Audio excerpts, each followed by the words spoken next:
Skip to contend it's getting harder and harder to find neutral territory in America's raging gun control debate.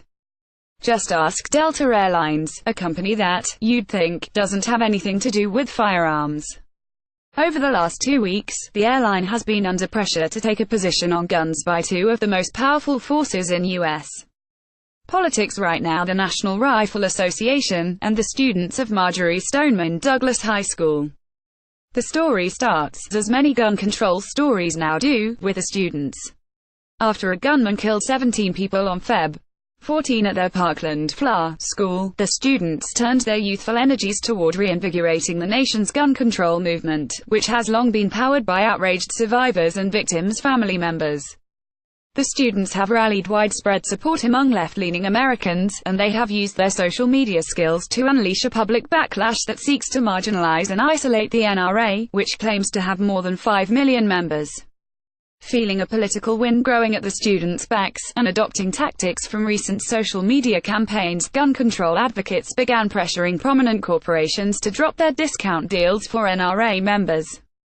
On Saturday, Delta joined them, notifying the NRA that the airline was dropping its contract for discounted fares for members traveling to the NRA's 2018 annual meeting in Dallas. The company was not throwing in with the student activists, exactly.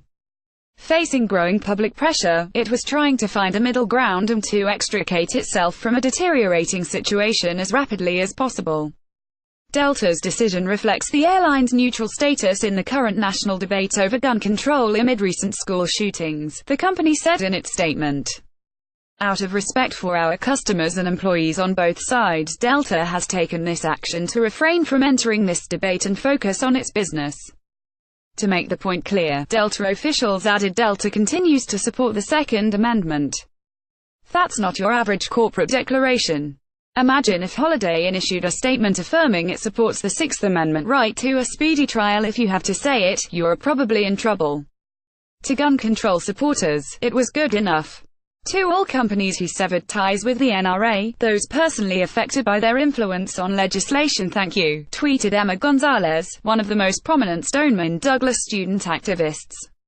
But gun rights supporters were outraged, seeing the students' campaign as an unjust attack on lawful gun owners. Delta is reaching out to the NRA to let them know we will be ending their contract for discounted rates through our group travel program.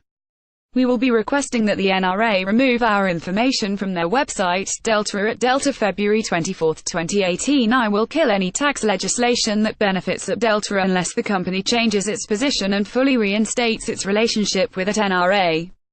Corporations cannot attack conservatives and expect us not to fight back. Casey Cagle at Casey Cagle, February 26, 2018. So at Delta, you really want 5 million NRA members like me, who have never committed a mass shooting, to fly on your competition? Done, tweeted one member, Jessie Jane Duff, earning more than 4,000 retweets. Whoever thought this was a great PR campaign idea should be fired. This has been a common response for conservatives on the losing side of pressure campaigns in the past, but they have sometimes lacked the muscle that liberal activists have mustered to influence corporate boycotts. Except Delta has a weak spot: tax breaks. Headquartered in Atlanta, Delta has been trying to persuade Georgia's Republican-controlled legislature to pass a tax break on sales tax for jet fuel worth tens of millions of dollars. So when Delta ended its discount for NRA members, that didn't sit well with Georgia Republicans. Delta is so flush that they don't need NRA members' hard-earned dollars. They can certainly do without the $40 million tax break they are asking our taxpayers for, tweeted former Republican state Sen. Rick Jeffers, who is now running for lieutenant governor. Then, on Monday, Georgia's current Republican Lieutenant Governor, Casey Cagle, who is also the president of the state Senate, threw down the gauntlet. I will kill any tax legislation that benefits at Delta unless the company changes its position and fully reinstates its relationship with the NRA, tweeted Cagle, who recently boasted of having an A rating from the NRA and of having endorsements from the gun organization. Corporations cannot attack conservatives and expect us not to fight back. Soon after, the Atlanta Journal-Constitution reported that Georgia's Senate had blocked the tax bill. Cagle's office did not respond to a request for comment, but the NRA, tweeting the news, added a fist bump emoji and the hashtags #StandAndFight and sorry note sorry. Delta, now being pressured to reinstate its relationship with the NRA, or lose out on tens of millions of dollars in breaks from Georgia taxpayers, did not respond to a request for comment. Cagle's decision to use his public office to pressure a private company over a political issue raised some concerns among legal observers.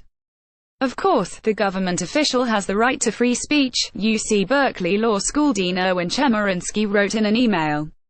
But punishing a company or person because of its political actions raises very serious First Amendment issues. It is hard to evaluate at this stage, but for the state to penalize Delta for its political stance would be very problematic under the First Amendment. The executive director of the American Civil Liberties Union of Georgia, Andrea Young, said in a statement that politicians should not use taxpayer dollars to impose ideological litmus tests and punish organizations that express views that politicians dislike.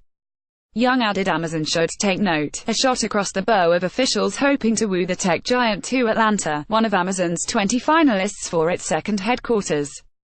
But Eugene Volokh, a professor at UCLA's law school, thought the lieutenant governor had not overstepped his bounds. They may be playing political hardball, but that's not a First Amendment violation, Volokh said, adding that officials can't regulate political speech, but they can regulate a company's commercial activity. Contributing money for the purposes of speech is protected by the First Amendment. If the government can limit the use of money for purposes of speech, it will be limiting speech, Volokh said. But spending money in other contexts, or choosing not to spend money, or choosing not to give a discount in an economic transaction, is completely regulable by the government, broadly, Volokh said. A decision about whether to give a discount, that is an economic decision that the government can act upon. But of course, in this political environment, every action creates a reaction, which creates a reaction, which creates a reaction. At Delta, as one of your most frequent flyers, know that the NYLG admires your principled stance, tweeted Kathy Hochul, New York's Democratic Lieutenant Governor. Let's continue our great relationship. NY is open for business. Heart Delta, move HQ to where you're appreciated. Matt Pierce is a national reporter for The Times. Follow him on Twitter at @MattPierce.